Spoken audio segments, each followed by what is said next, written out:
Assalamualaikum warahmatullahi wabarakatuh. Berjumpa lagi dengan pembelajaran IPA, yaitu pada materi listrik statis dan perannya dalam kehidupan.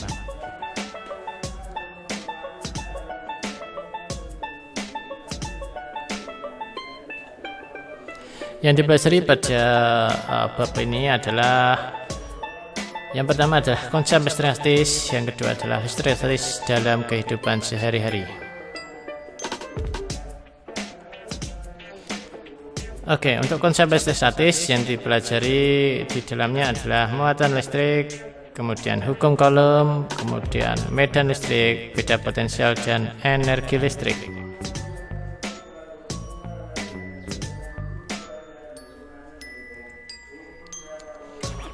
Oke, yang pertama adalah muatan listrik.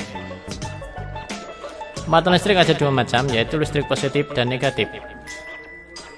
Muatan listrik positif disebut dengan proton dengan simbol positif, dan muatan listrik yang negatif disebut juga dengan elektron atau disimbolkan dengan tanda negatif atau min. Satuan muatan listrik adalah Coulomb tulis dengan C besar. Muatan listrik yang jenis akan tolak menolak jika didekatkan, sedangkan muatan listrik yang tidak jenis akan tarik menarik jika didekatkan. Oke, sekarang kita belajar tentang deret tipe listrik. Di bawah ini adalah merupakan tabel dari deret tipe listrik. Apa sih deret tipe listrik? Ya, deret tipe listrik adalah daftar benda-benda dalam deret tertentu. Ketika benda tersebut digosokkan dengan benda deret di atasnya, maka benda tersebut menjadi bermuatan negatif. Sebaliknya, ketika benda tersebut digosok dengan benda di bawahnya, maka benda tersebut akan bermuatan positif. Oke, kita ambil contoh, misalkan sutra dengan gelas atau kaca. Nah, ketika kita gosok-gosokkan sutra ke gelas, maka yang terjadi adalah gelasnya akan menjadi bermuatan positif dan sutranya akan menjadi bermuatan negatif. Oke, contoh yang lain misalkan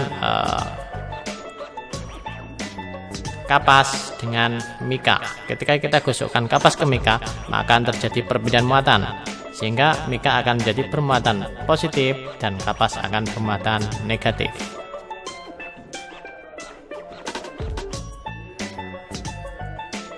Oke, selanjutnya adalah tentang gaya Coulomb.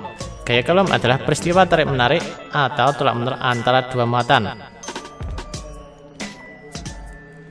Ya, hukum Coulomb dirumuskan dengan F sama dengan K, Q1, Q2 per R kuadrat.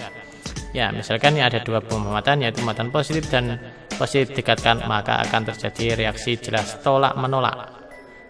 Ya, berapa besarnya gaya tolak itu bisa dirumuskan, bisa dihitung dengan F atau gaya tolak itu sama dengan K, Q1 muatan ke-1 dan muatan kedua dibagi R, jarak antar dua muatan.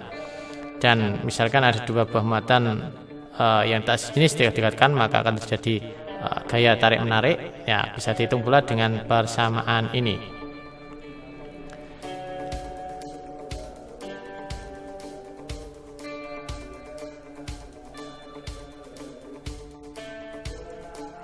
Selanjutnya adalah medan listrik. Ya, medan listrik adalah daerah yang masih terpengaruh oleh sifat kelistrikan. Ya, ini medan listrik itu biasanya digambarkan dengan panah. Ya, kalau muatan positif digambarkan dengan panah keluar, kalau muatan negatif digambarkan dengan panah masuk.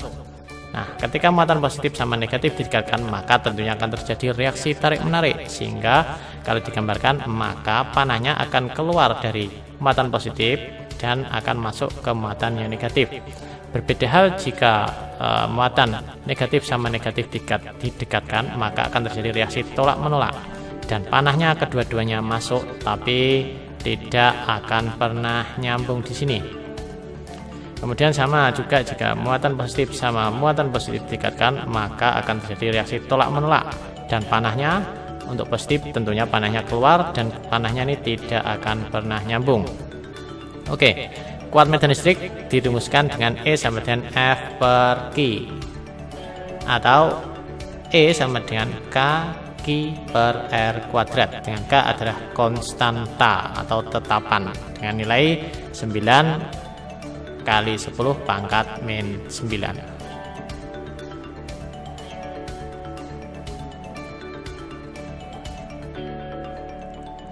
Oke, selanjutnya beda potensial dan energi listrik. Ya, saat terjadi petir, muatan itu berpindah dari antar muatan dari awan ke awan atau awan ke bumi. Pada dasarnya petir itu adalah proses pemindahan muatan dari muatan potensial tinggi ke muatan yang potensial rendah.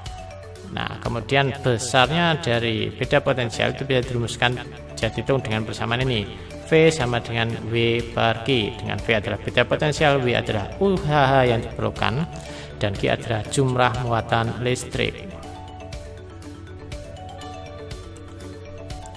Oke, contoh soal. Dua buah benda bermuatan A dan B memiliki masing-masing 8 mikrokulum dan 6 mikrokulum muatannya. Gaya yang timbul pada dua muatan tersebut adalah 270 Newton.